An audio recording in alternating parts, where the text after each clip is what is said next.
Hey guys, this is Mike, and you're listening to Feeling Twisty. I'm really glad you're here.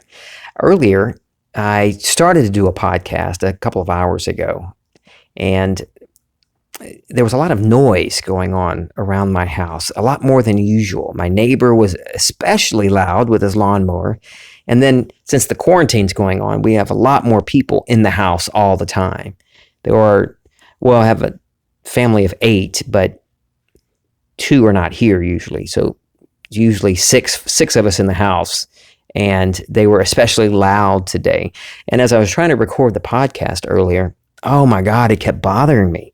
I kept focusing on that, on all the noises outside, and thinking about how that's going to sound awful on the recording. I started focusing on all of these things outside of me, seemingly outside of me. And then I was in this funky, grumpy, irritated state. And when I tried to talk about what I wanted to talk about, which, by the way, I'm not even talking about now, that whole idea is gone. But earlier, trying to do the podcast, everything came out forced and stale and just blah. And I noticed it. This isn't like the time that I talked about in the episode Infinite Response, where, do you remember that one? It went for hours when I was trying to record the podcast until I realized I was not in my preferred state. I was in a nasty state, an irritated state. Well, in this case, I recognized it rather quickly. And so I just stopped recording, closed the computer, shut everything down, took a breath, got back into the stillness, just a moment of stillness. Just a moment, just a few heartbeats worth. Drop the old funky state, that little irritated, stale, bland, funky state that I was in a few minutes before that. Just let it go and got back into my preferred state. And as soon as I made the shift, just a simple shift, getting out of that funky state and back into my preferred state, the tension headache went away, my shoulders relaxed and my neck relaxed, and I was okay with not doing a podcast. I was fine with it, because I never do this when it's forced. I'll never force myself or do it when I'm feeling pressure to do it. Because if I'm feeling pressure or force, then I'm not in the right state to do the podcast, to share with you. And you would pick up on that immediately. So I just never do it. So I was fine at that point after shifting out of the funky state into my lovelier state. I was fine with not doing a podcast. Went downstairs to get dinner finished, cooking roast and rice and gravy and green beans. So I was finishing that up, getting it ready for everybody to eat.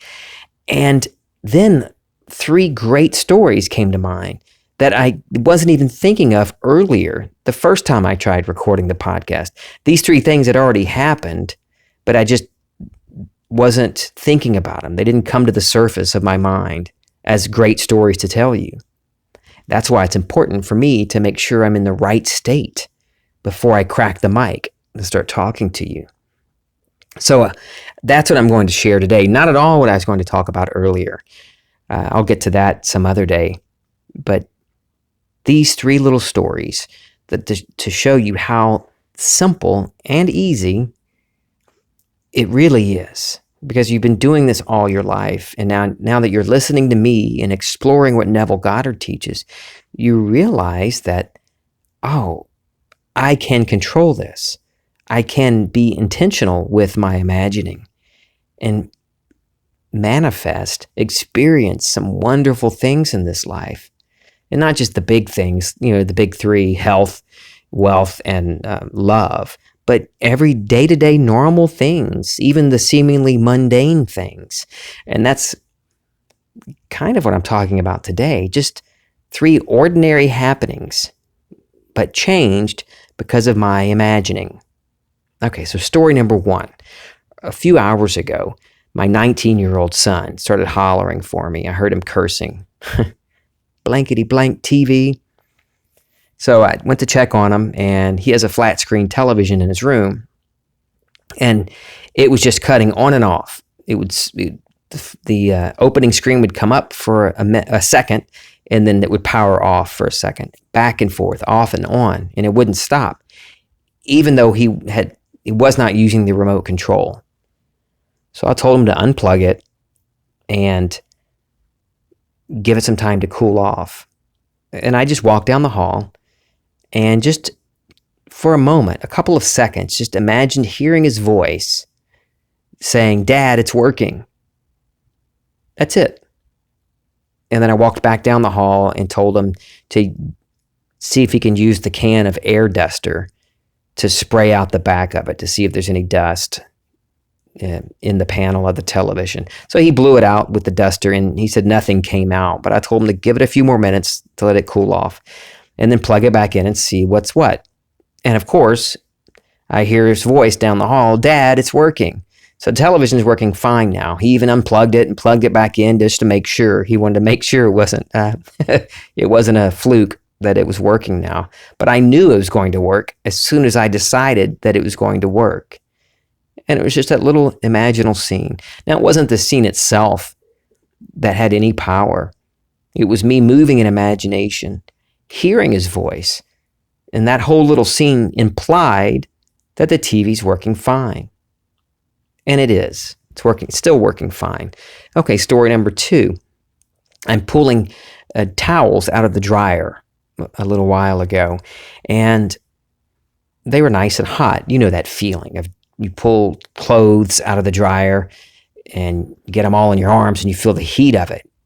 And anyway, I like doing laundry. I don't like folding laundry. I like the whole washing and drying thing. I like the smells of the detergent and all that. I know it's strange. So I'm pulling the towels out of the dryer and then it hit me. Oh, well, here's story number 2. So let me go back. This dryer is about 17 years old. It's a very old dryer. And for the past year or so, it hasn't been drying as quickly as it should. It's almost as if it's set on low heat, even though I have it set on high heat. So towels would take hours to dry. Even small loads would take like 3 hours to dry. Way too long, a lot longer than it should. But I never did anything about it. I just, it was one of those things that you don't really think about until you're at it, and then you just forget about it again. So that's what would happen to me. I would deal with the dryer. Oh yeah, I need to take care of this. And then forget about it as soon as I walked upstairs with the clean laundry. So like I said, this went on for a year or maybe longer. This dryer not drying as quickly as it should. And then a couple of weeks ago, I'm dealing with the damp towels and thinking, wow, this is aggravating that it takes so long to dry. It shouldn't do this. And then I kicked myself in my butt and said, Mike, what the hell are you doing waiting on this? Why not fix this right now? And so all I did was while standing there in the laundry room, imagined pulling hot, dry towels out of the dryer. And you know what I'm talking about, that really hot. When you just pull them out, they're really, really warm. And that's what I imagined doing, holding all these towels hot and dry in my arms with the satisfaction that the dryer's working now. And I didn't do anything else. A quick imaginal scene implying the dryer's working. I didn't take it apart to look to see what the problem was at that time. I didn't call a repairman, which I could have. But I let my imaginal scene do its thing, knowing that I would be carried across a bridge of incidents, carried through a series of events, like Neville says, to the fruition of my wish fulfilled. So that was a couple of weeks ago. Yesterday morning, since we're all home, now Kim is an organizer. She's never met a drawer she hasn't organized or a closet she hasn't refitted. She's great at it. She's so good at organizing closets and drawers and just rooms in general and furniture. She was pregnant. This is an aside, but years ago, she was pregnant for our first son, Chandler, who's now 23. I come home and the entertainment center. Now, these are these big, you remember those old O'Sullivan brand, those type entertainment centers that you can put together, like an IKEA things. You have to put it all together, but they're heavy. This was a huge entertainment center that filled the whole wall of the living room. I got home and she moved the entire entertainment center while 8 months pregnant, all by herself. She dragged that thing across the room. So when she wants something done, she gets it done. She's always done that. And she was the motivating force for every house we lived in. She was the one that decided, no, it's time to go. And she made sure we got what we needed to get to the new house. So she's great at that. And I love her for that.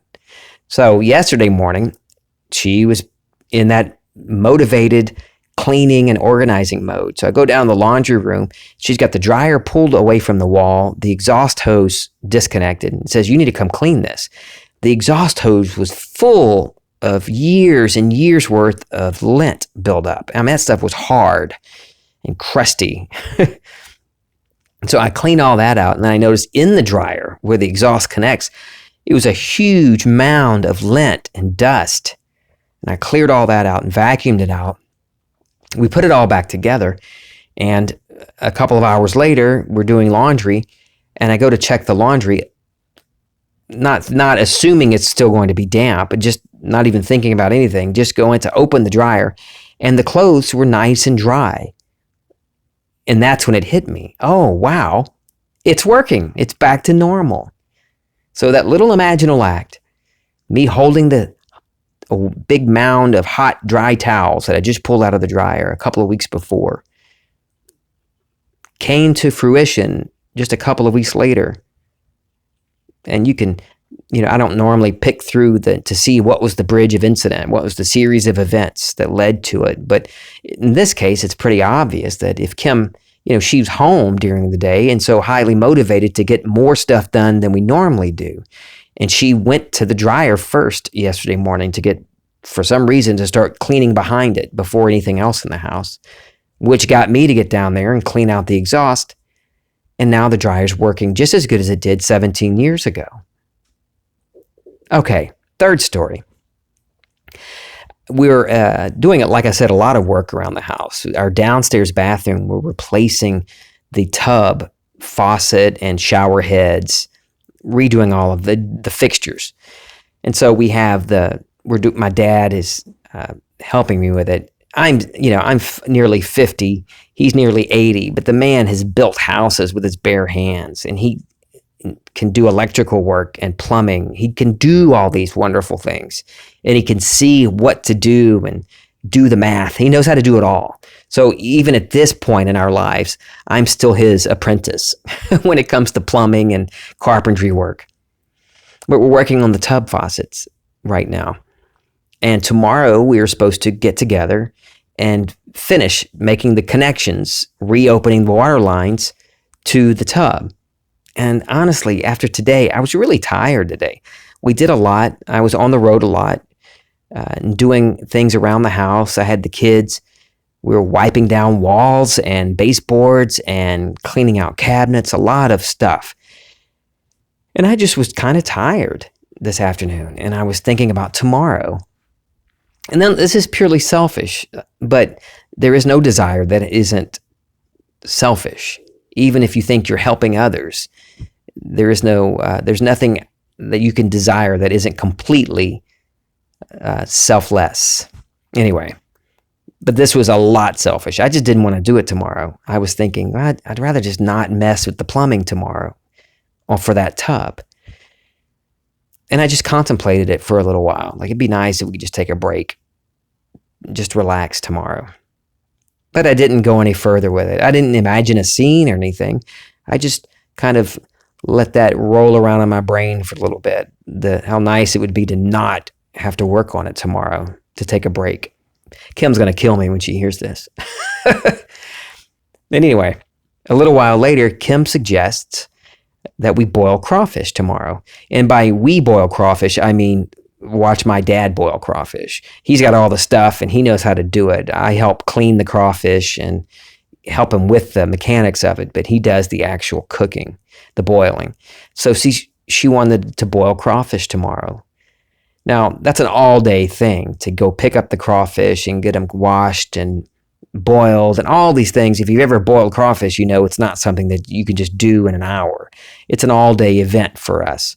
So we're boiling crawfish tomorrow and not working on the tub. Now, it is going to cost me more, a good bit more, had I just worked on the tub, because now we got to buy sacks of crawfish, and they are on sale right now. But the result of my pondering, my little imaginal act, even though I didn't create a scene to inhabit, that was still an imaginal act. Me mulling that around and feeling the reality of not having to do the plumbing work tomorrow.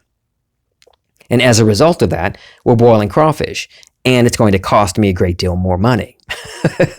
But it still works. I wanted to show you that story because even when it's, you might end up spending more money, you're still getting your wish fulfilled. We're not working on the plumbing tomorrow. We're boiling crawfish. And if you never had boiled crawfish, if you live somewhere where that's not normal, come visit us over here. Not now. They won't let you. But come visit us down in Louisiana sometime during crawfish season, which is January through May, sometimes June. And we'd love to boil you some crawfish and potatoes and corn and mushrooms. Now, personally, I don't eat crawfish, but my family does. My job in the whole crawfish boiling thing, we have roles. My dad, I'll buy the crawfish. My dad boils the crawfish, and my family eats the crawfish. So, but we all have our roles to play, right? It's fun. They enjoy it, and I enjoy it if they're having fun. It's still going to be a great day tomorrow, spending time with family. And if you're listening to this and you're thinking, oh, Mike, social distancing, bro, it's just us. And come on, it's okay. So 3 little stories: the television not working, a little imaginal act, hearing my son's voice telling me that it's working, and then 30 minutes later, the television's fine, no problems whatsoever. The dryer went on for over a year, not working properly, not drying as quickly as it should. A little imaginal act, a short little scene, holding the mound of hot, dry towels that I just pulled out of the working dryer and feeling the satisfaction of the dryer working fine a couple of weeks ago. And yesterday, I was led to cleaning out the dryer, and now it's working just fine. And then me thinking about how nice it would be not to have to work on the plumbing tomorrow. And then Kim suggests we get together and boil crawfish. So even though I'm spending more money tomorrow, I'm getting exactly what I wanted, not working on the plumbing. So there you have it. 3 little stories in my life that happened today and yesterday to show you how everything we're conscious of being and having is what we experience. Neville says that consciousness is the only reality, and that our imagination is our reality. What we imagine of ourselves is what we experience, is true, and not just to use as a tool to get things. This physical world and our dream world, our imagination, all of this is equally a dream. All of us not just has I am within us or God within us, all of us really are the I am spoken of in the Bible, the awareness of being. Each one of us, we're all one, seemingly separate. And it's not like it's just me, Mike Brignac, in the world, and all of you are just holograms that I'm projecting. I like to look at it as all of us are I am, this awareness of being, God, fragmented, individualized so much that we think we're separate and small and that God is up there somewhere. But the more you explore this, explore your own consciousness, your imagination, you'll see more and more how there is no division. even when it's even those people that you used to hate and that spew hateful things. Each one of them are just like you and just like me. And by the way, there is no one better than you. There are no ascended masters when we're talking of spiritual things. When you come across those people online or in groups, just go the other direction. If God is one and each one of us is that, then how could any one person be better than anybody else? My dad can build a house with his bare hands. He probably could still do it, even though he's nearly 80.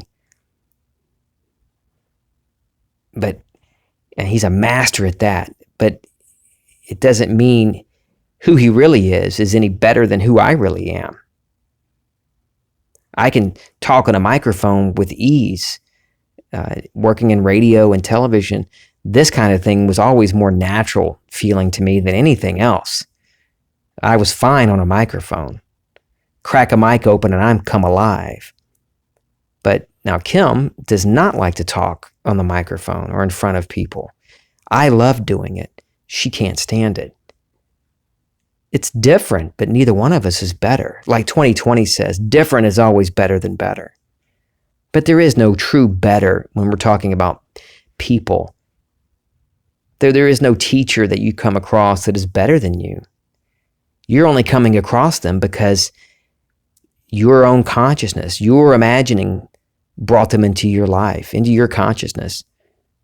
And look at it like that you're getting something from them that will help you because that's what you're imagining. But don't ever put anybody above you. I mentioned this on Facebook to Liz, Luna, and my friend Cindy. I think I pronounced her name Legarata. Cindy, a New York transplant to New Orleans now, and now a friend of mine, a fellow Louisianan. And we were talking about this, and I told them how I was in a couple of groups on Facebook where the leaders of those groups started talking about them being more highly ascended than the rest of us. And like Cindy said, when I mentioned that, she said, more like ass-ended. And so I left those groups. Because anytime anybody's putting themselves above me, and I'm allowing that to happen, I'm accepting that judgment, then what am I saying about myself? You need no one except your own imagination. Commune with your own heart. You have everything you need to experience the life you want. You always have. And now you know. You know you've got it. I'm going to end with a quote. This is about worrying. And not just because it's the pandemic thing going on. I mean, I used to worry a lot more before any virus thing came on the scene. I was a worrywart about a lot of different things. You might think they're ridiculously absurd things that I would worry about. But still, we all have our things, right? That we sometimes hold on to a little longer than we want to. So I want to encourage you to drop the worry and drop the whole notion of limiting beliefs and anything from your past that would stop you from experiencing the life you want right now. So this quote is Neville from his lecture, "Our real beliefs are what we live by." If you worry, and it's a habit, you are disclosing a lack of faith in the claim that imagining creates reality. How could you actually worry about anything in this world and still believe that whatever you imagine will come to pass? For whatever you ask in prayer, believe you received it, and you will. If you actually believe that, really believe it, not just give it lip service, you could not then worry. You couldn't. For worry is simply a confession of your lack of faith in the claim that imagining creates reality. Shoot me an email. Tell me your stories. Ask me your questions. Let me know what's going on in your life. feelingtwisty@gmail.com. I love you guys. This is Feeling Twisty.